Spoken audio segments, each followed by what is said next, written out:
All right, y'all, here's how to support the show. First of all, sign up for the RSS feeds so that you don't miss a show. Libertarianinstitute.org or scotthorton.org for those. Also, subscribe on YouTube, youtube.com/Scott Horton Show.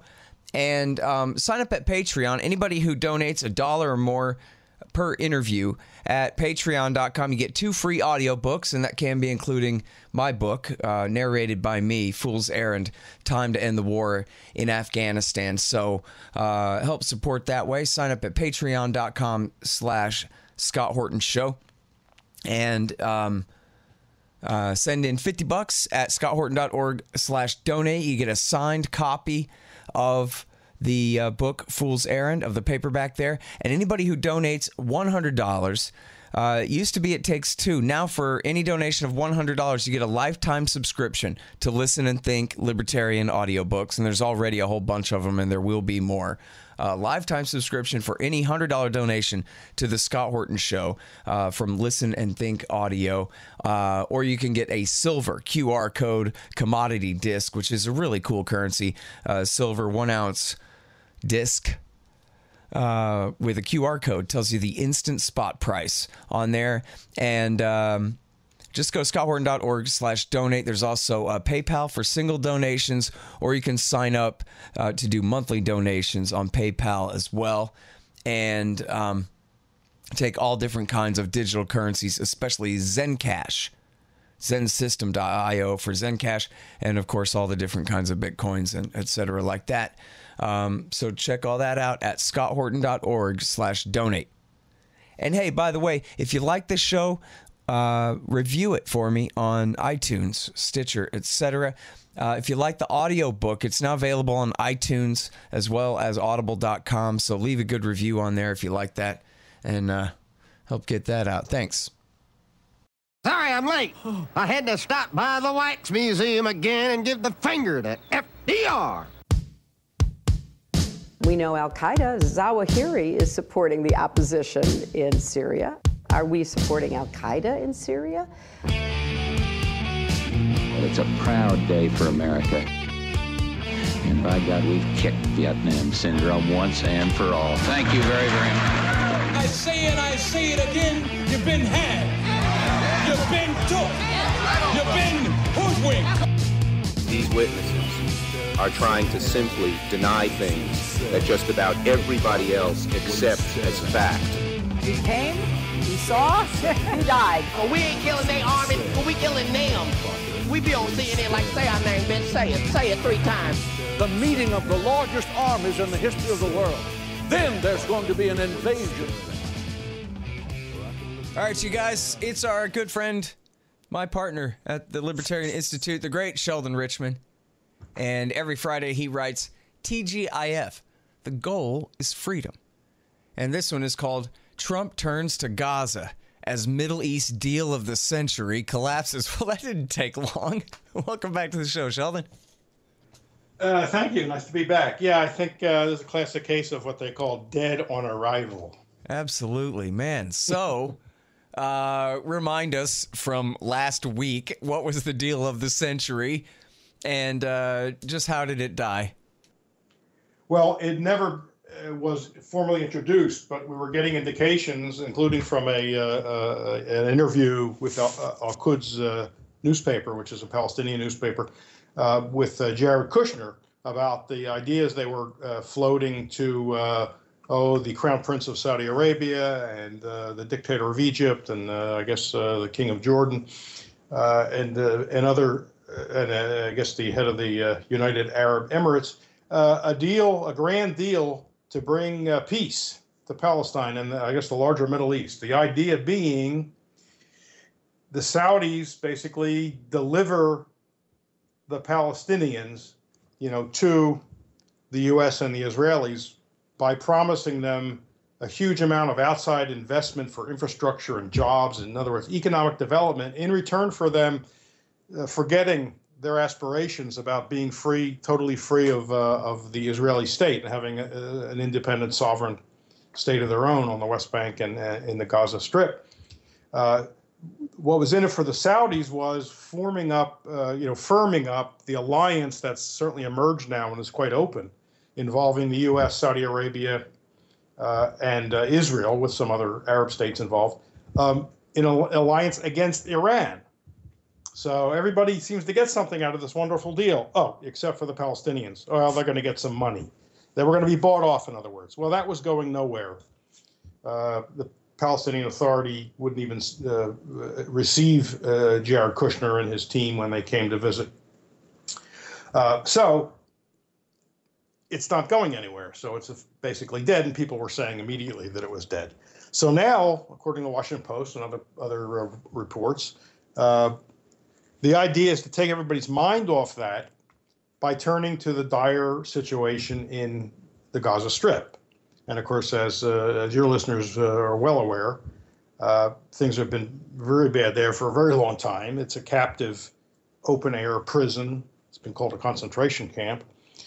Because even though the Israeli military pulled out in 2005, along with dismantlement of some settlements that were there that Israeli Jews were living in, it didn't liberate or really withdraw from Gaza. It just moved the guards outside the prison walls. It's still a prison.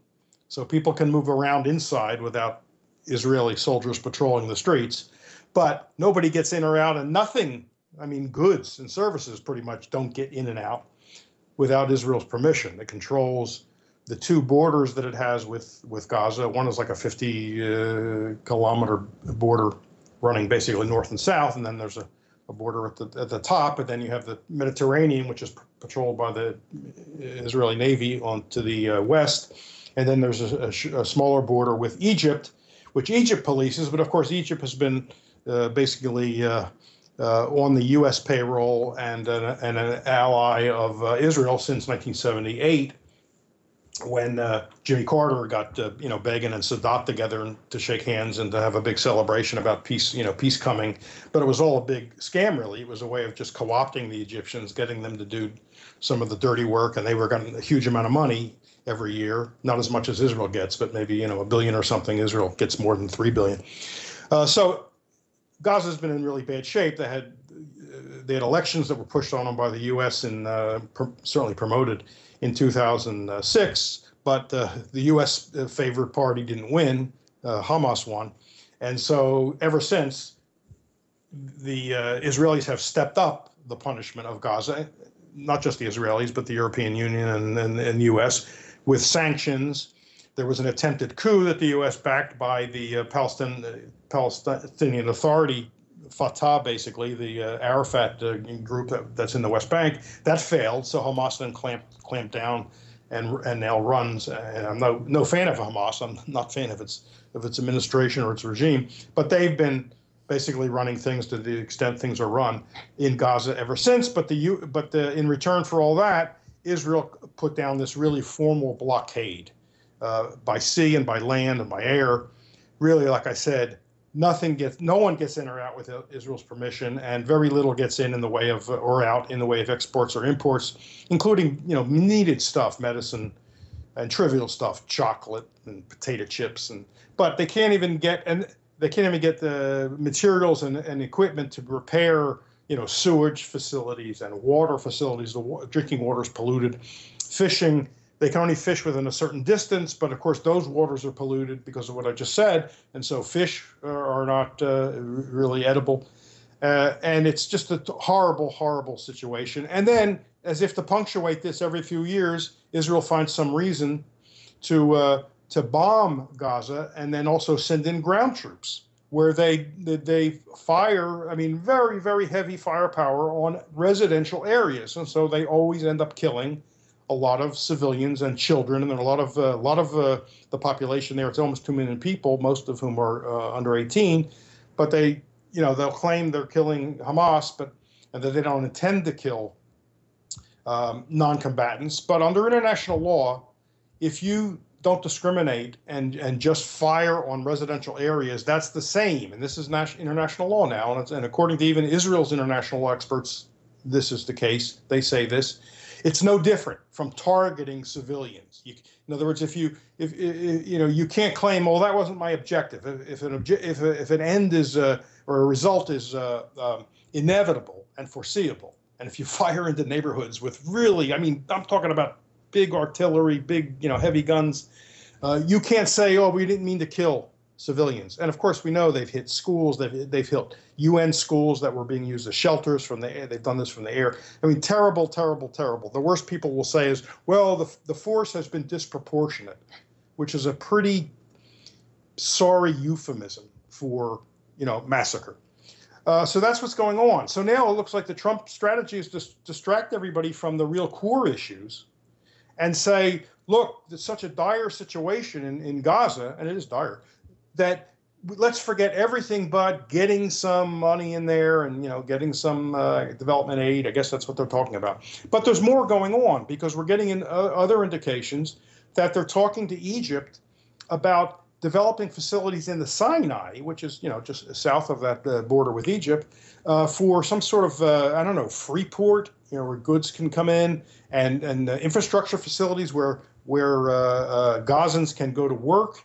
And it looks like it's shaping up this way. Pay Egypt to get, you know, give them a lot of money so that they can take some of the burden of Gaza off of Israel. It's bad PR for Israel. Every time they go into one of these wars against Gaza, they get a lot of bad PR, and there are reports out of the UN and, you know, and human rights organizations showing, you know, what atrocities there are. Why not just sort of shift some of this burden to Egypt, and maybe even the Gazans not only will work there, maybe they'll end up living there and leave Gaza. So that's what seems to be shaping up, and I think we need to keep an eye on that, because it's another scam. Yeah, and now, yeah, that's the thing too, is they desperately need to let up on that siege. But you know what? You think anybody's going to buy that as really good enough? I mean, I guess it's true. It'll take some of the pressure off. But at the same time, it just draws that much more attention to the situation as it is. You know, and boy, they start letting Palestinians travel and give speeches and stuff. Holy crap. That could get out of hand. Well, I think you have to look at their choices. And Israel, I think, will find this attractive. I mean, look at the choices it has. So you're right. A lot of people will identify, we're already identifying it as a scam, but they don't have a lot of choices. If they keep the status quo, you know, just builds up more and more anti-Israel sentiment. And as we know from lots of studies, Israeli Jews, especially younger Israeli Jews, are now beginning to think, what tie do I have to Israel? Look at the terrible stuff going on there. American Jews, you mean?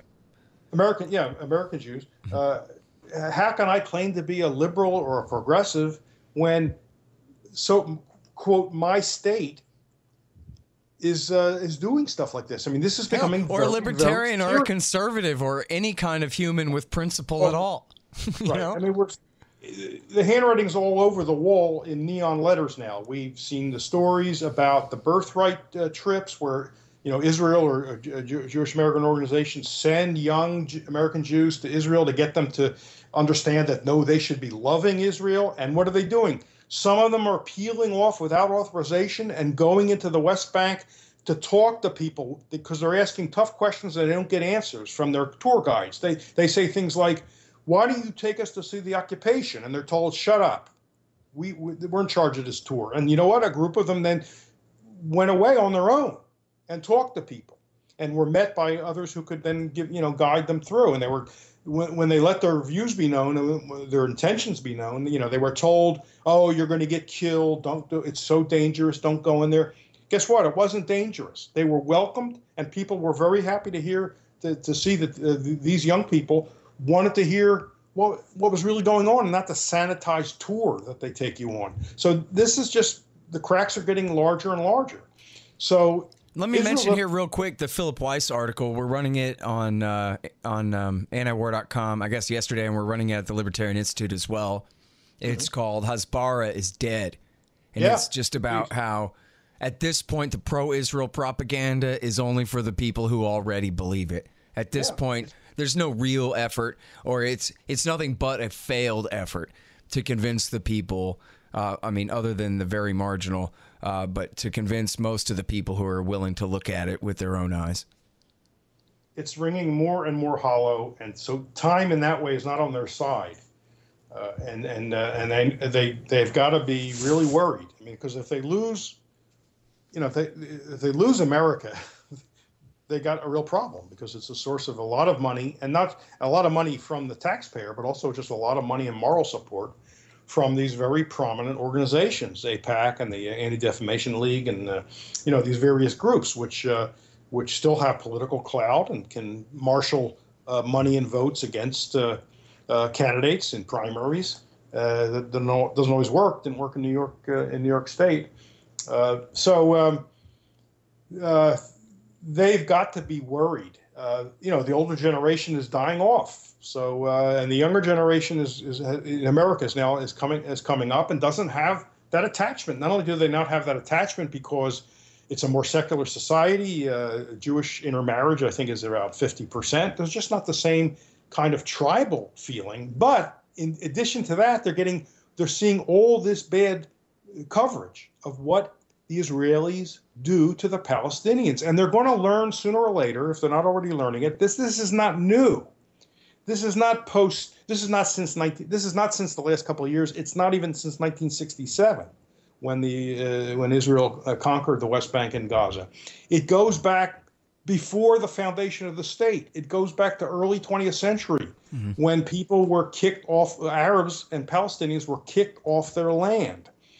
When the Jewish organizations bought land, and a lot of those purchases were dubious because they were purchased from absentee feudal landlords from the old Ottoman administration. In other words, the deeds were held not by people who had worked the land in sort of the John Locke fashion, but by big landowners who got grants from because they were buddies with the Sultan or the administration of that day in the Ottoman times. So later, even after 1917, when it was before that too, you would have Jewish benefactors going to whoever the owner of record was, which may be some Turk living in Turkey who hadn't maybe never even been there or moved a long time ago, or living in Lebanon or something, buying huge amounts of land, farmland, some of the great land, some of the best land, and then turning it over to Jewish settlers who were coming from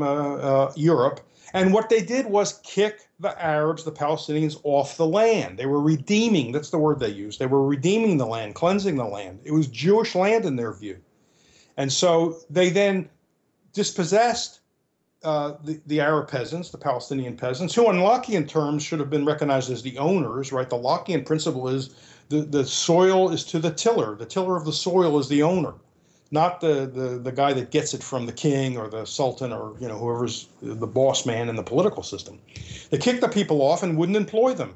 And it was all given away by Herzl in the very beginning. And Herzl writes in his diary, because this doesn't get made public for a while, but he writes, what we're going to do is, and these are his words, we're going to spirit the penniless population, that means the Palestinians, across the border, secure them employment. This was the great humanitarian gesture, right? We'll secure them employment across the border, but deny them employment in Palestine because it was supposed to be free of non-Jews.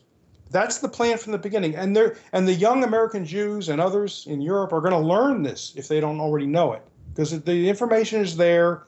It's not from fringe websites or, quote, revisionist historians who are suspicious. It's from Jewish Israeli historians who in the 1980s, late 80s, got in the government documents, archives were opened up after all those years. And it was made, the access was made to scholars. And the books started pouring out in the late 80s about this. Benny Morris, Tom Segev, you get Avi Shlaim, a little bit later you get Ilan Pape, all heavily documented works using the government archives and using diaries by the founders of the state, letters, memoirs, biographies, some of the stuff openly published, some of it diaries that were only later disclosed. It was all there in the plan. It wasn't an accident. It wasn't the fog of war or wartime necessity. It was a plan to rid Palestine of Arabs, of non-Jews. And the idea was, we'll take what we can get. So when the UN recommended partition in 1947, giving Jews who own less than 7% of Palestine, even if you accept those all those sales as legitimate, only less than 7%, divided the land. It was a recommendation, by the way. It wasn't on an act of the UN. UN had no power to divide somebody else's land, but it recommended partition, and the Jews were going to get 56%.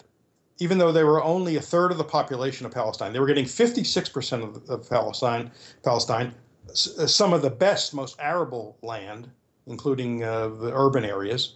And within that 56%, Jews only owned 11% of the land. So it's not even still not a huge percentage. And they have 53% of the population in that Jewish partition. So they're barely a majority. Now, they on record say, they're kind of cagey with the language, but they say, okay, we'll accept this partition, because they already knew the Palestinians in the Arab world were going to reject it. They weren't even consulted. The Arabs weren't even, they didn't recognize the legitimacy of the UN's even entertaining the idea of partition, and so they didn't participate in it. And the UN had no right to do it.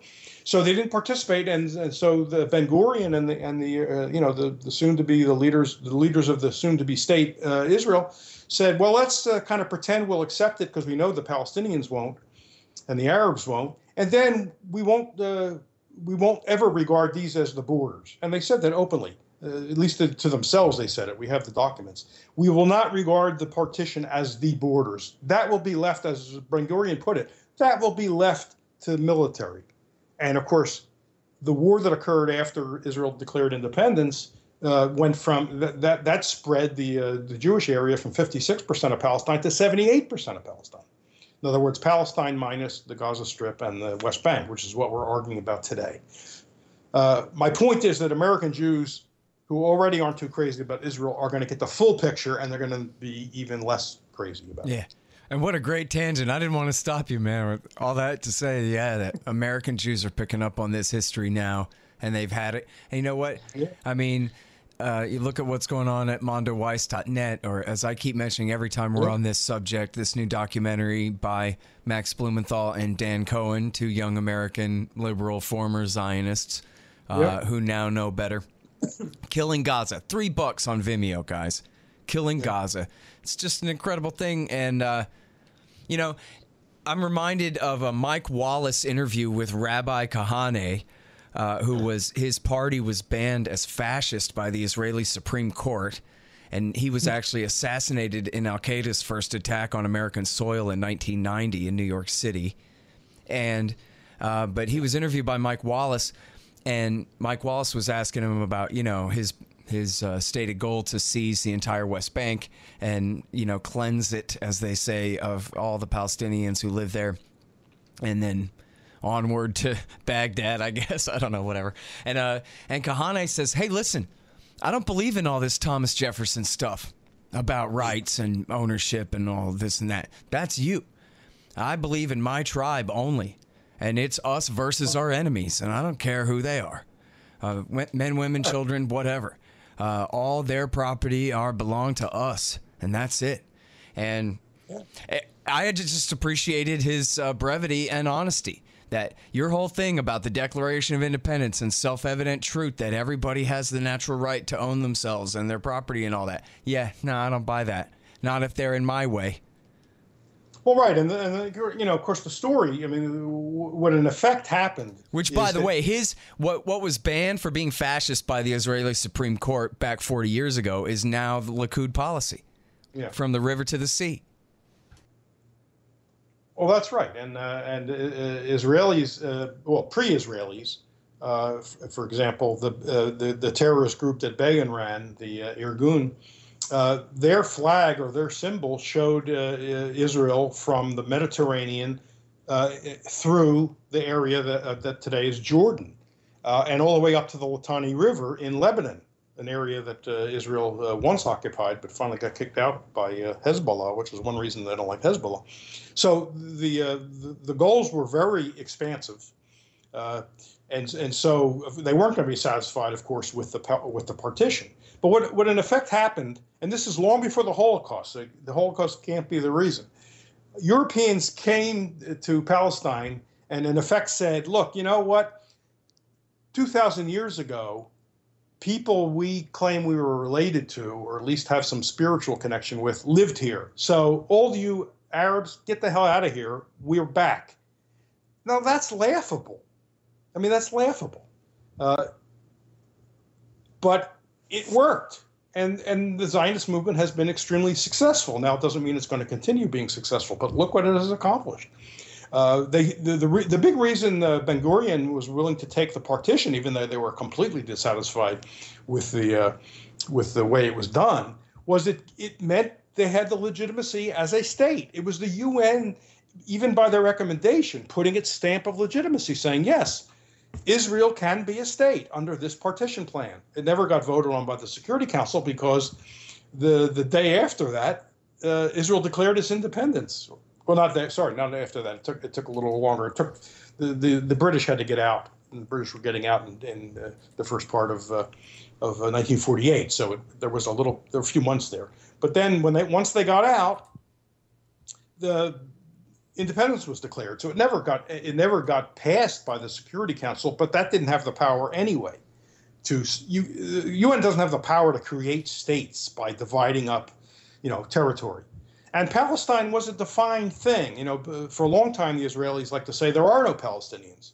Golda Meir famously said, the old grandmother, the kindly grandmother who was the prime minister after the 6-Day War, after the 67 War, she said, it's not as if there's Palestinians. And by the way, Newt Gingrich still says the same thing today. It's not like there's Palestinians. It's not like there are people. That's nonsense. Palestine was a definable place as far back as the Roman times. A bunch of Poles and Russians and Lithuanians are definitely Israelis, though, and Moroccans and Algerians and Iraqis, for that matter. This is and I've been watching some really good stuff on YouTube. There are very good documentaries on YouTube. If you search, you'll find these things. Here's the part of the crime and how cruel this all is. it's bad enough if a whole bunch of people get killed, or if 750,000 or 800,000 people get driven from homes that they and their families have lived in for 1,500 years or something like that. That's terrible. That's it's bad. It's Nazi-like, not in the sense of setting up death camps, but in the sense of and it's Tsar-like, driving people out of their homes. And of course, massacres were committed along the way, which are very well documented. So it was ethnic cleansing. But there's something that makes it even worse, which I think doesn't get as much attention. It was like a cultural genocide. Palestine was a beautiful place, given its day and the economic development in the whole world and technology. It was a vibrant place with markets, with industry, with art, orchestras, writers, many newspapers, universities. Agriculture, the Jaffa orange had been world famous since like 1865, I just came to realize. We were told it was a land without a people. I grew up being told by my parents, and they didn't know better, so they weren't lying. They were simply conveying lies. There was a land without a people for a people without a land. Nonsense. There were lots of people there. The Jews, even by 1917, were only like 10% of the population. Very well developed, and so even when people acknowledge, okay, there were people living there, these same folks who grudgingly say that would then say, yeah, but they were savages. You can find this in, I hate to say it, Ayn Rand. Ayn Rand and this whole objectivist view has been where savages meet Western advanced people. You can roll over the savages. They weren't savages. This was a beautiful area. You can find film and pictures of what life was like in the old city of Jerusalem and Jaffa and Haifa and other places. It was a lively place, artistically speaking, culturally speaking, scientifically speaking, economically, in every respect. That got wiped out. Well, Stanley Cohen was on the show. He wrote an article, and of course I don't know, of course, but he's a liberal Jewish civil rights lawyer from New York City. And he says this is genocide. He's like, I'm not telling you my opinion. I'm telling you that's the law. And I said, come on, genocide means the Holocaust. And he says, no, it does not either. Genocide means destroying a nation. And in this case, they killed a lot of people. They continue to kill a lot of people and inflict massive violence. But what they did in 48 was they destroyed a nation, just what you're saying. And now, as this documentary pointed out that I was watching, most Palestinians today were born after 1948, so they don't even know. They maybe have seen pictures or their parents told them, but it's not the same. They didn't live it. They never experienced it. And here's the thing. I mean, we're individualists, and properly so, but that can be applied in wrong ways because a group of people, while they're all individuals with their own aspirations, etc., is in a way the group is more than the sum of its parts, because there is culture.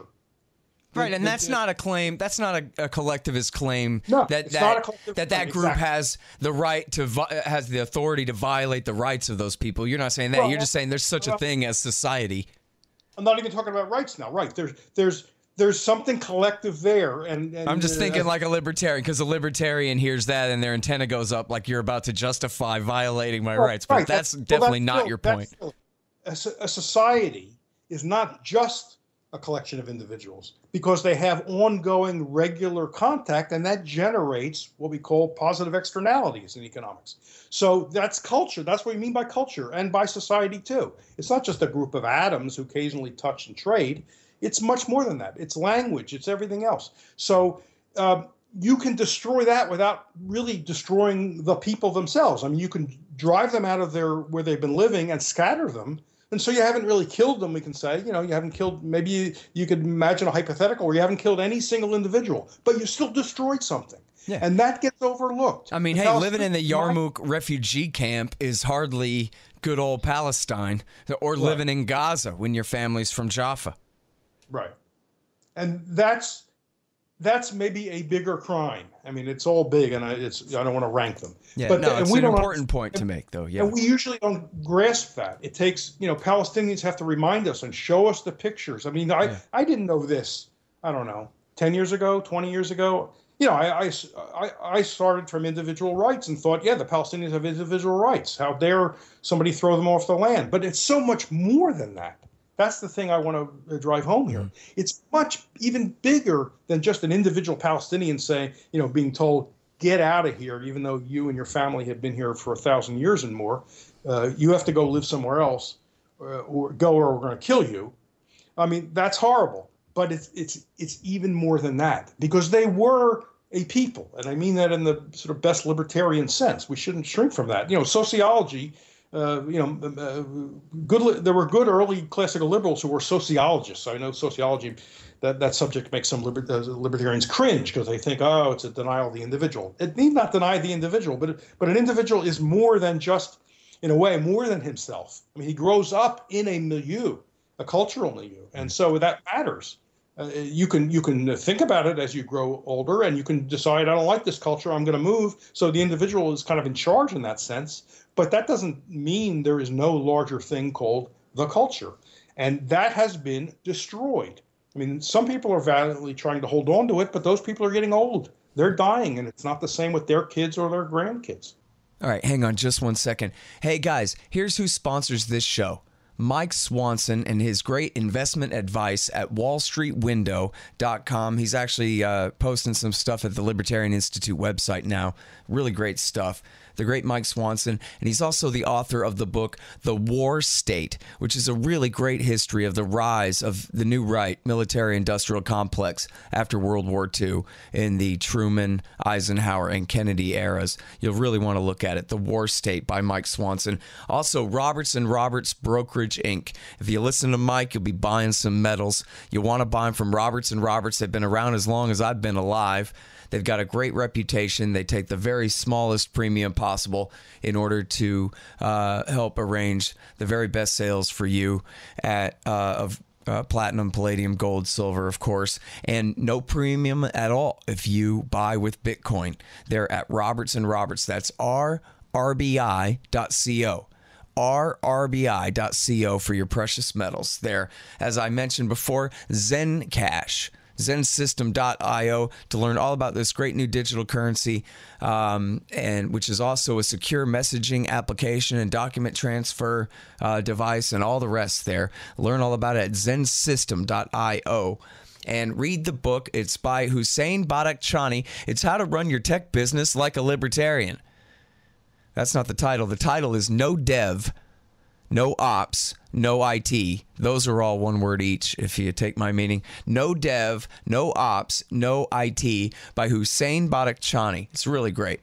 And check out libertystickers.com for all your anti-government propaganda. I made up most of them. And yeah, that didn't work out with the new website I kept promising you. But now supposedly someone else is promising one. So I guess we'll see if we ever get a new website. But there's still a lot of great anti-government propaganda, and you could buy it at libertystickers.com. Now, one more thing. Check out scotthorton.org. We've been having some server problems, but otherwise, scotthorton.org is a great-looking new website, as you can tell. And if you want a good 2018 model website for your business or for whatever you're doing, your opinions, check out expanddesigns.com, the great Harley Abbott over there. And if you go to expanddesigns.com/Scott, you'll save $500. Well, and you know, this is the thing about why I'm always talking about Killing Gaza, that's documentary where you just get to see Palestinian after Palestinian after Palestinian saying, listen, this is what they've done to us, and this is why we fight. So how do you like that? And you get the idea, just like you're saying. It's not just, oh, this happened to this guy and this happened to this guy, but in interview after interview after interview after interview, you get the idea of just the scale of what's really taken place. And of course, the context of that is the war of the canned hunt slaughter of 2014, the 51-day war then. Yeah. But overall, same difference anyway. Gaza's Gaza. Right. And so this sheds, I think, once you think of all this and appreciate this, it sheds light on what's going on today and what's been going on since '67. In that war, when Israel got those additional territories, which it always wanted and really doesn't want to give up.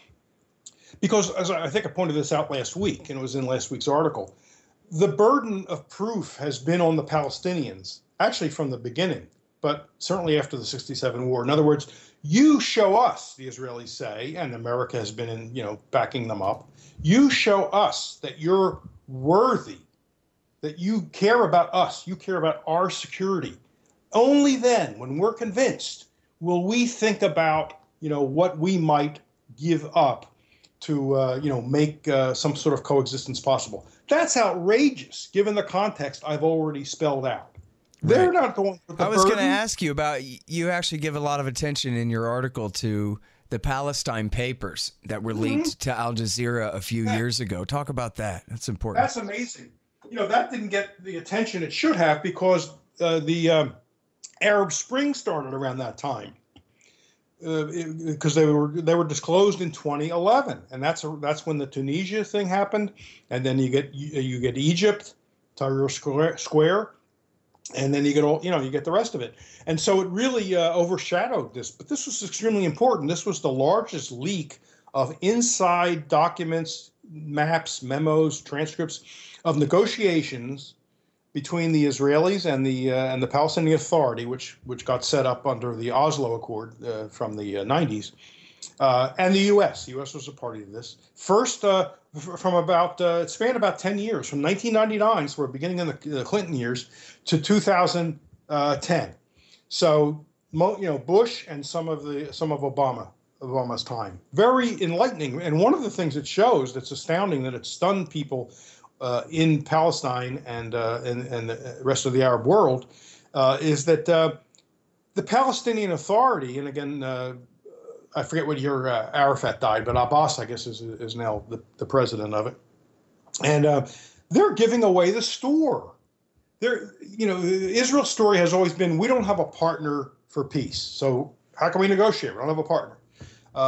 And then the Palestinians are always regarded as rejecting generous offers and being intransigent, and and as Abba Eban put it many years ago, who was a foreign minister for Israel, the Arabs never miss an opportunity to miss an opportunity. One of those little charming phrases that sticks with people. Oh yeah, those Palestinians, they never miss an opportunity to miss an opportunity for peace. Well, these 1,600 documents, we're talking about like 15,000 pages, shows how obsequious the Palestinians were. I don't know really what motivates them. I think Abbas and his administration are pretty corrupt. They like the deal they had going with Israel. They're getting a ton of money from the West to police their own people against the Israel, to keep them from bothering the Israelis too much. So I think there was a lot of corruption there. They were living well in Ramallah and in the West Bank.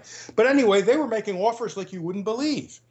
They were saying, just to take East Jerusalem as an example, East Jerusalem is now in Israeli hands. It was supposed to be an international city under the UN recommendation, not held. No sovereignty from either an Arab state or a Jewish state, but it's now held. The Arab position has been, at least when they came to adopt the two-state solution, that East Jerusalem would be the capital of Palestine. West Jerusalem could be the capital of Israel. Here is Saib Arikat, who's the lead negotiator for the Palestinians, saying to the Israelis, Tzivi Livni, who's the foreign minister at the time, look, here's what we'll offer on East Jerusalem. You can have sovereignty over the Jewish and Armenian area. That's Christian area, of course, Armenia, and we'll get the rest of it. In other words, they're willing to divide East Jerusalem. That's a big step. And I'm not saying these were good concessions, but they're concessions. A lot of the Palestinians thought it was a sellout. On the big area called the Temple Mount or Haram al-Sharif, where the big mosque is, the third holiest site in Islam, but also the Western Wall, which is something related to the ancient Jewish temple. Rather than claiming sovereignty over that, the Palestinians said that should be administered by a multi-party committee. So in other words, they were giving up sovereignty over that. They said to the Israelis, you can keep all the Jewish settlements in East Jerusalem, I think maybe except one. And then on the West Bank, they said, for the West Bank, which is really part of, East Jerusalem is really part of the West Bank, but it's talked about separately. On the West Bank, they said you can keep basically, it's like 60% of the settlements, and we just want like a little land swap, because that's like 2% of the West Bank. The settlements are concentrated.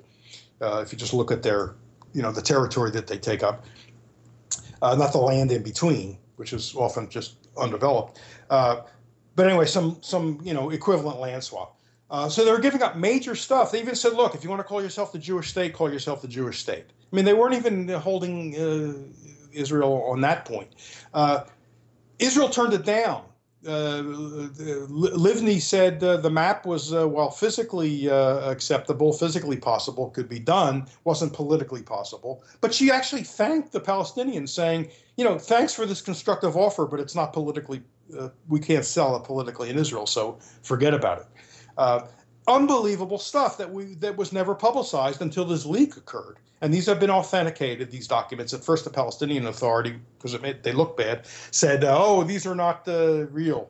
Well, it turned out, they don't say that anymore. Pretty soon they weren't saying it. Instead, they launched an investigation to who did the leak, which tells you they were real. Right. So amazing revelations. I talk about it in the piece, and I link to further stuff on it. I'm pretty sure I interviewed one of the journalists involved in that when it came out, too, going back.